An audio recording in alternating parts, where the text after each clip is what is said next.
Smoke rises over haunting discoveries from the rubble as the president vows victory. We will do whatever it takes to smoke them out and get them running, and we'll get them. And New York honors its bravest. He loved his fire department and all the men in it. The nation cautiously back on the move.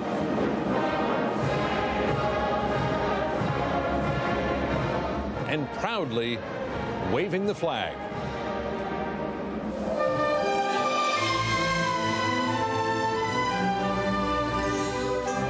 America Rising. This is a special edition of the CBS Evening News. I'm John Roberts. Good evening. On the fifth evening after the terrorist assaults, these are the latest developments. A second arrest warrant has been issued for a material witness in the terror investigation. The number of missing in New York has jumped by 200 to 4,972. President Bush vows to do what it takes to win the war against terrorism. Pakistan agrees to all U.S. demands for possible action against Afghanistan. Major airlines warn they now face bankruptcy, and the stock exchanges will reopen on Monday.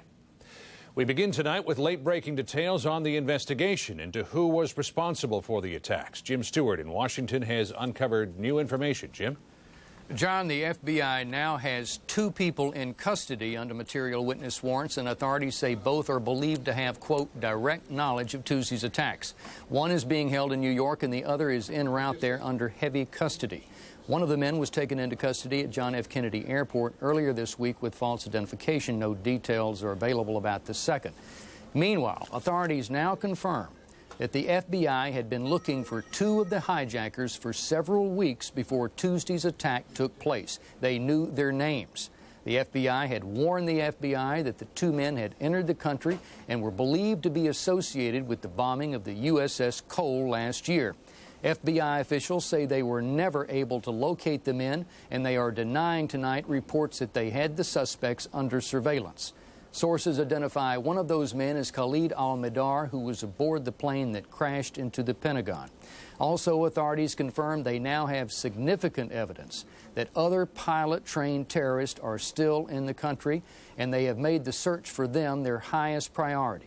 It is not known whether any of those people are on the watch list for one of 100 individuals that's been circulated to all U.S. law enforcement. As of this evening, it appears only, quote, a handful of those people have been detained for questioning. And finally, we're going to be hearing reports from all around the country this weekend of people being detained, and it appears that while this is obviously related to Tuesday's attacks, authorities warn that not all of these people had any direct knowledge. John? Jim Stewart with late-breaking details tonight from Washington. Now more about this staggering recovery effort underway in Lower Manhattan. Byron Pitts has been there since Tuesday morning and brings us up to date. Byron? Well, John, here at Ground Zero, still no signs of life today. Not a single survivor found alive in 3 days. But inside, the rescue teams push on. It has become a city within a city. Workers sleep here, eat here. But as the hours pass and more debris is removed... Can we find some firemen up there? This 16-acre site of cement and steel and suffering is primarily a city of death. What are you guys finding? Oh, torsos, legs. Rescue worker Juan Sierra lost a boyhood buddy in Tuesday's disaster. Except for 5 survivors, he and the other volunteers have only found bodies. The body of 3 passengers still strapped in their seats. The body of a flight attendant, her arms bound. Regular folk aren't supposed to see things like that. No, not at all. I'm not common folk right now. I don't feel common folk. I have a cause. I have a duty to do right now. As an American citizen... They are citizen soldiers of sorts, fatigued but fighting. Even the search dogs are exhausted. Some 300 animals, many have needed IVs, and even they need a positive sign. They're very stressed. There are a lot of body parts, and they're distracted, and these dogs need reward, and the reward is finding somebody alive. If they don't get that reward, then they get depressed. Depression and despair, and the beginning of what seems like an endless procession of funerals. It gives my family some comfort that my father died the way that he would have wanted to, with his men. He wouldn't have it any other way. Pete Gansey was a fireman to the bitter end. Pete Gansey was New York's fire chief. one of the first rescuers killed. When the tower came down, he got his men out, he sent them north, and he went south right into the danger to get more of them out. Get them out. It is still the mission today, despite 3 days without a single sign of life. There's people there alive. We have to get them out. How can you still believe that at this point? They there. They there. I know they there. Authorities say there could well be air pockets beneath the debris. If so, survivors could stay alive for 7 to 10 days. John? Byron Pitts as hope starts to fade in lower Manhattan. President Bush met today with his top domestic and military aides and told U.S. troops to get ready to fight. He braced Americans for a difficult time ahead, warning the conflict will not be short. Eric Engberg has that story. The president assembled his national security team at the ultra-secure Camp David retreat to lay plans for war. This act will not stand. We will find those who did it. We will smoke them out of their holes. We will get them running, and we'll bring them to justice. While Osama bin Laden remained the prime suspect, no specific enemy, timetable, or plan was announced. But the White House stressed that nothing, including ground war, had been ruled out. In brief remarks, Mr. Bush used the word war 8 times. My message is for everybody who wears the uniform, get ready. The United States will do what it takes to win this war. A CBS News New York Times poll shows military action would have strong public support. 85% of the public favors armed retaliation, and 68% support such action, even if it means innocent civilians would be killed. Since the president first got news of the attacks on Tuesday, when he referred to the terrorists as folks, there has been a steady hardening of his tone and a growing use of a more personal touch as he becomes a wartime leader. And the new poll shows 85% of the public approves of his handling of the attacks. 70% think he has strong qualities of leadership. Aides say the president reached a personal crossroads yesterday in New York in a meeting with the families of New York police and firefighters. There was some crying and some hugging. The president, we're told, took incredible strength from the meeting, convinced that he must now channel that sorrow toward the good of future generations of Americans. John? Eric Engberg tonight at the White House. More remains were found today at the battered Pentagon Command Center for any retaliation for Tuesday's attacks. But national security correspondent David Martin tells us there were blessings to be counted. The first pictures from inside the Pentagon show how just another day at the office suddenly became an inferno. Rescue workers estimate it will take another 10 days to recover all 188 people believed to have died here. Some more of the victims were discovered today, and late this afternoon, family members were allowed to visit the site for the first time. A section of the building collapsed, but as bad as it was, it could have been much worse. The plane hit a part of the building that had just been renovated with reinforced steel and other blast-resistant features. We believe that the effect of this structure was to dramatically slow the plane as it entered the building and reduce the extent to which it penetrated the building. It will take years and hundreds of millions of dollars to rebuild the Pentagon. The war against terrorism will almost certainly cost more and last longer. It will stretch all the way to Afghanistan, where Osama bin Laden is believed hiding. Pakistan, which shares a border with Afghanistan, has promised to give the U.S. all the help it wants.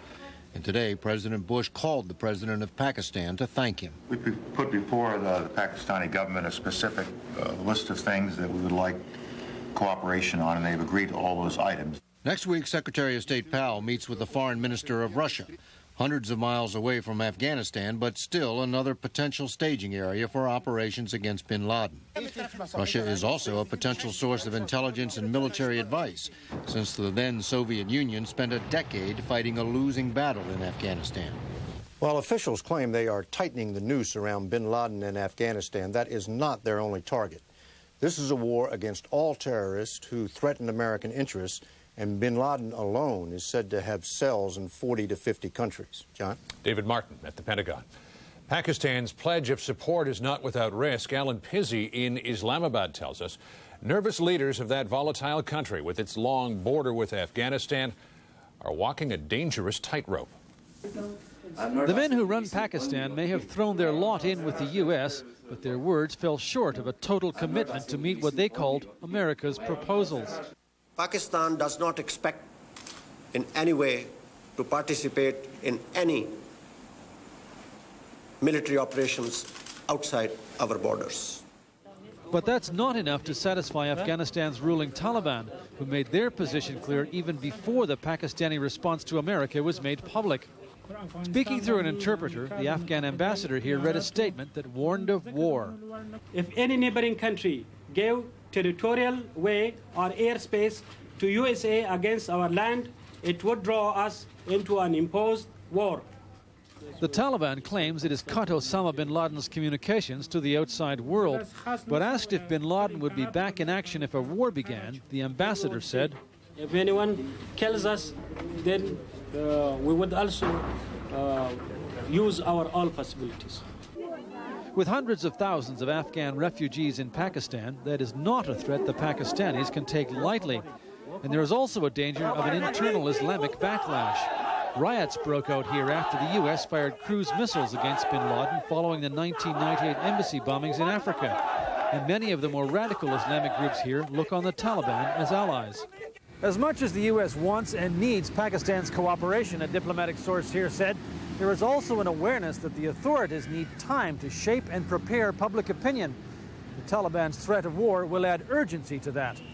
Alan Pizzi, CBS News, Islamabad. Of the 19 hijackers the FBI says took over the 4 aircraft used in Tuesday's attacks, at least 7 were trained pilots. And at least 4 of them received their training in Florida, where Bobby Harley tells us they lived well below the radar of suspicion. More than 4 months before the attack, Muhammad Atta was pulled over for a traffic violation on this Broward County, Florida road. When he couldn't produce a driver's license, he was ordered to go to court, but never showed up. The sheriff's office issued an arrest warrant, but never followed up or found out he was on a federal government watch list of people associated with terrorist activity. It might have been that kind of apparent visibility without detection that made Florida so attractive to the majority of the hijackers. The FBI is painstakingly going through the houses, apartments, and hotels across the state the terrorists lived in for months, even years, with no one suspecting a thing. You get a little numb to the whole thing. It was extremely disturbing from second number 1. But Atta and the others didn't seem to hide. While he did pay cash for this Hollywood efficiency for a month, he used a credit card for a rental car in Pompano Beach and a check for flying lessons at Huffman Aviation in Venice. And they never seemed to lie about why they were here. And they said they were here to get their pilot's license. So. Oh, they did? That's why they wanted the room for a month, because they said the course would be a month. And as the evidence continues to mount, much of it is pointing to money and how much of it these suspects spent. Thousands of dollars in rent and flying lessons, even entertainment. Yet it appears none of them held a job here. John? Bobby Harley tonight for us from Miami. More details are emerging about the military's frantic effort to scramble jet fighters to somehow stop the hijackers on Tuesday. Bob Orr tells us top-level officials were willing to sacrifice the lives of passengers to save lives on the ground. 8 minutes before American Airlines Flight 11 crashed into the World Trade Center, sources say an air traffic controller in Boston notified military officials the plane had been hijacked. 2 Air National Guard F-15s raced to New York, but the fighters were still 70 miles away when the second jetliner, United Airlines Flight 175, delivered the follow-up blow.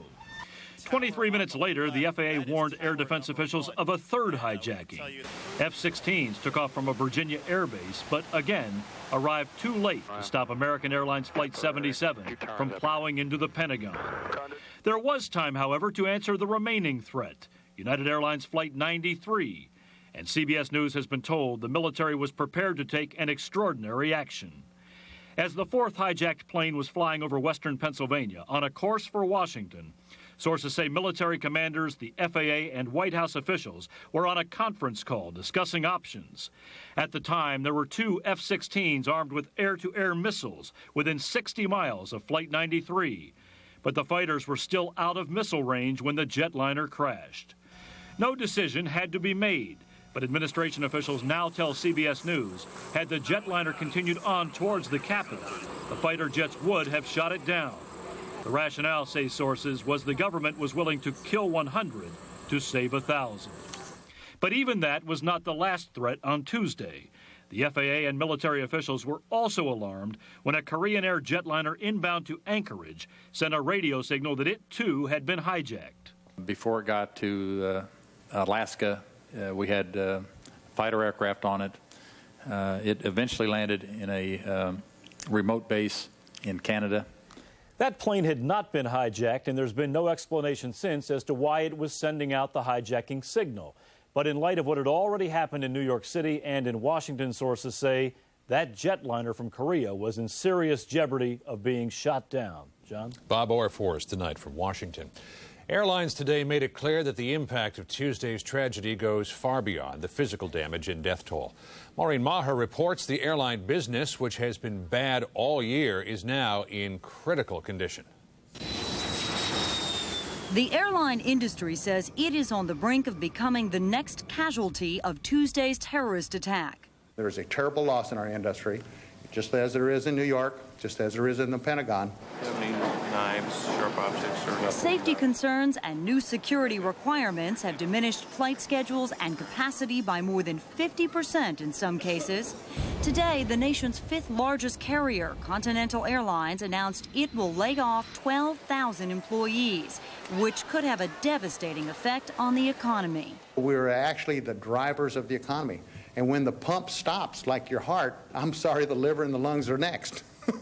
You ain't going to live without this vital part. Continental claims it's losing $30 million a day, with the industry collectively taking a $300 million a day hit. Northwest Airlines has cut its schedule by 20%. Midway Airlines tossed in the towel earlier this week, declaring bankruptcy. Critics contend the airlines are simply posturing an already ailing industry for financial relief from the government. Others put the problem somewhere in between. Well, I don't believe this is doomsday for the airlines, but what I do think is that the impact will be very severe. Airline executives will meet with Transportation Secretary Norman Mineta early next week. The White House has said it is willing to help out, but has stopped short of endorsing a multi-billion-dollar plan to bail out the industry. Maureen Maher, CBS News, Dallas. The air travel system struggled to get up to speed today as one more major airport, Boston's Logan, reopened. The only airport to remain closed is Washington Reagan in Washington, D.C. It remains closed because of its proximity to national landmarks and important government buildings. Air travel, though, may never return to the way that it was. Randall Pinkston reports airlines and airports are now thinking safety always. Are you carrying any items that may be considered hazardous? The nation's airline passengers are adjusting to drastic changes. Can we move this line down, please? New rules, longer lines. It's inconvenient. Yeah, but I'm not inconvenienced like an awful lot of other people are. I don't have anyone I know who's missing or dead. For travelers, the most startling difference is security. At Boston's Logan Airport, site of two of Tuesday's hijackings, paramilitary police with automatic weapons patrolled the terminal. At New York's LaGuardia, bomb-sniffing dogs were on duty. And we're checking a lot of suspicious unattended packages, and they've all been negative at this point. No. Jason Thomas's carry-on bag received special scrutiny. This, too, is a new rule. In the end, inspectors let him keep his toy water guns. Thomas wasn't complaining. I have confidence in the measures that they're taking. At Newark International, where another plane was hijacked this past Tuesday, the need for increased vigilance is in plain view. The still rising plume of smoke where the World Trade Center used to be. How do you feel about traveling by air now? You know, I feel like now the security is going to be stepped up enough for us to still be safe. Late today, Washington Reagan National Airport was reopened, but only to fly planes out. They will not be flying passengers. The airport remains closed because of concerns about its close proximity to government buildings. A new day for air travel for Americans. John? Randall Pinkston on air travel for us tonight. The Wall Street stock markets will all reopen again on Monday morning. The New York Stock Exchange, just blocks from the World Trade Center, tested its equipment today and said everything is ready to go for a 9:30 reopening. The digging and lifting at the World Trade Center will go on for weeks and perhaps even months. But in a sign of just how this country is coming together to face this crisis, Mika Brzezinski reports, for now, there are more than enough people willing to do the work and help the victims. An army of volunteers came out to lend a hand. You know, I can't sit anymore in front of TV and watching, and I just want to get out and do something. I just want to go in there and get my hands dirty. Hundreds of people packed the sidewalks around the convention center set up for volunteers. Jason Lohr, a construction worker, arrived last night. We drove all the way up here because they said they needed us. We want to come up here and help, and now they're telling us we can't do anything. These three friends brought bags of clothing and supplies from Brooklyn. Even though I wasn't a direct victim or anybody that I know, I mean, I know there's people out there that need help, and they needed what we brought them, so, I mean, every little bit helps. This is for medical. With both people and donations piling up, officials announced they had all the help they could use. Right now, there is no other volunteers near at this site. There will be nobody else going down there from here. Frustration also fills the air at the New York City Armory, where people keep coming back, hoping to find more information about their loved ones who've been missing for more than 4 days now. It's better to be here, it's better to check. Tina Chrisman's father was inside the Twin Towers, which she used to be able to see from her home. I always look and I say, you know, I wonder where Dad is. Like, I wonder, you know, is he on this side? Is he there? Is he there? Like, is he together? And is he alive? People are wallpapering buildings with pictures, this one with a child's note attached. There are flowers and there are prayers, but little comfort. And downtown, in the shadow of the wreckage, Renee Hinton took her children to try and comprehend the enormity of what has happened. It is hard to understand why would they come and do a crazy thing like that. In the days ahead, there will be more questions, few answers, and more offers of help as this city tries to rebuild not only buildings, but lives. Mika Brzezinski, CBS News, New York. The human toll of the attacks will never be fully known, but for many New Yorkers, it was a funeral today that truly brought the disaster home. It was the funeral for the most beloved man in the New York City Fire Department, the chaplain everyone knew as Father Mike.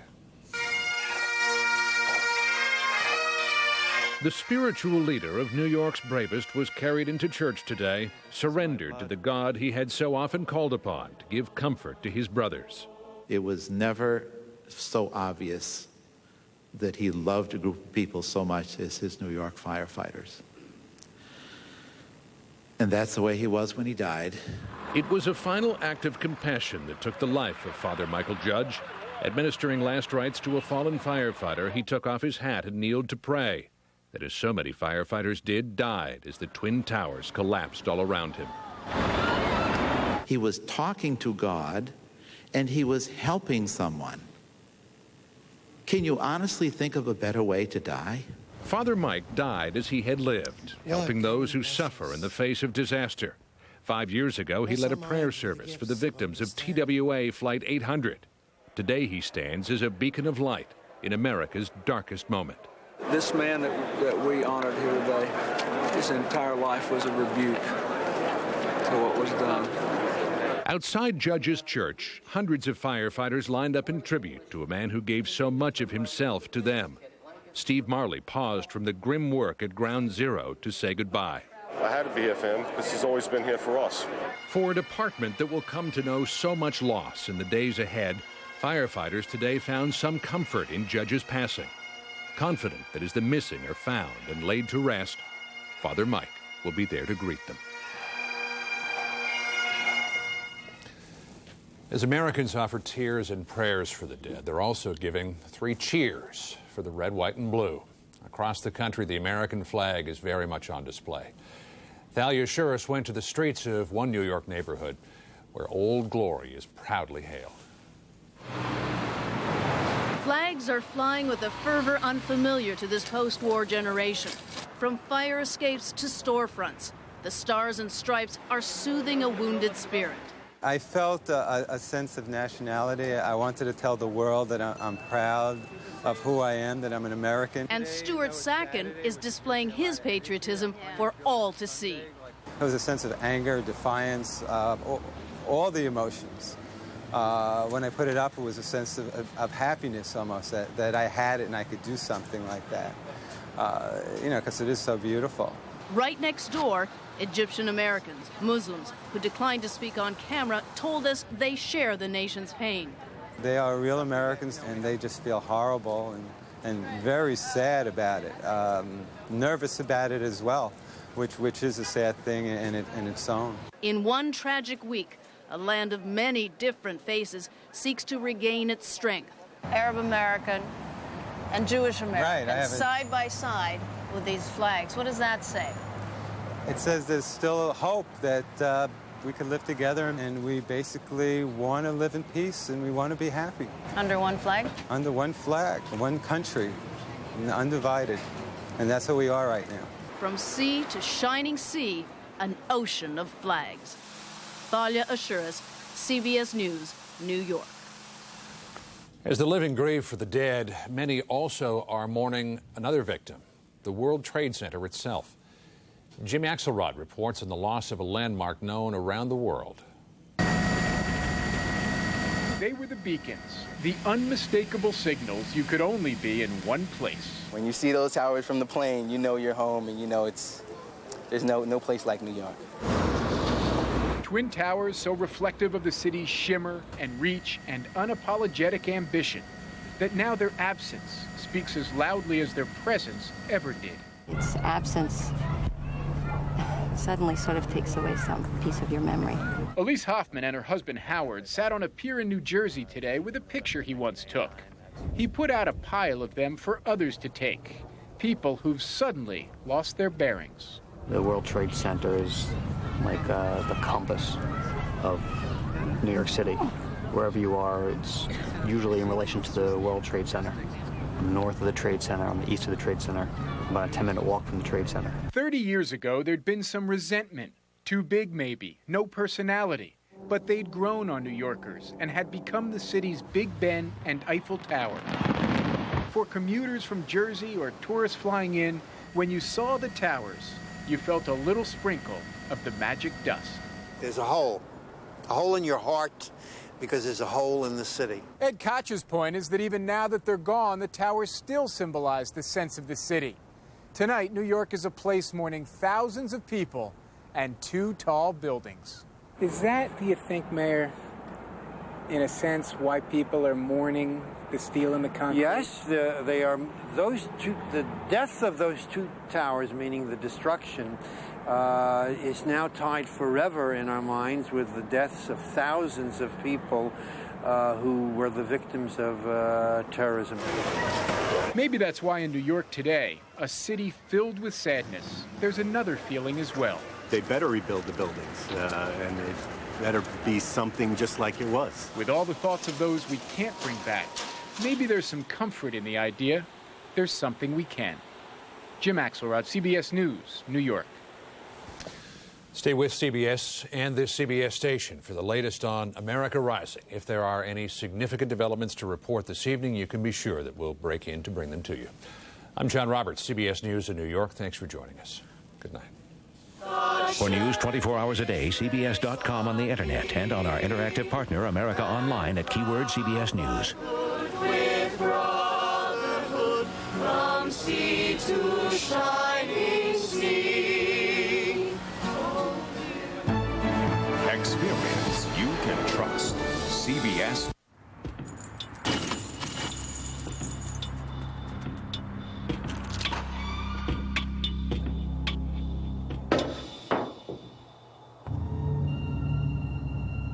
Of all the people in this neighborhood, you guys are trying the hardest to get into this church.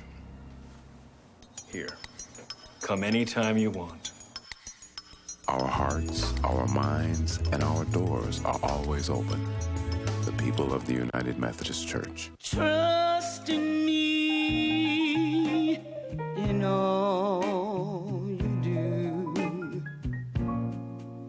Have the faith I have in you. Love will see us through if only you trust in me. Trust me now. Watch Chief Meteorologist Tom Burchett on 9 Eyewitness News. We will do it.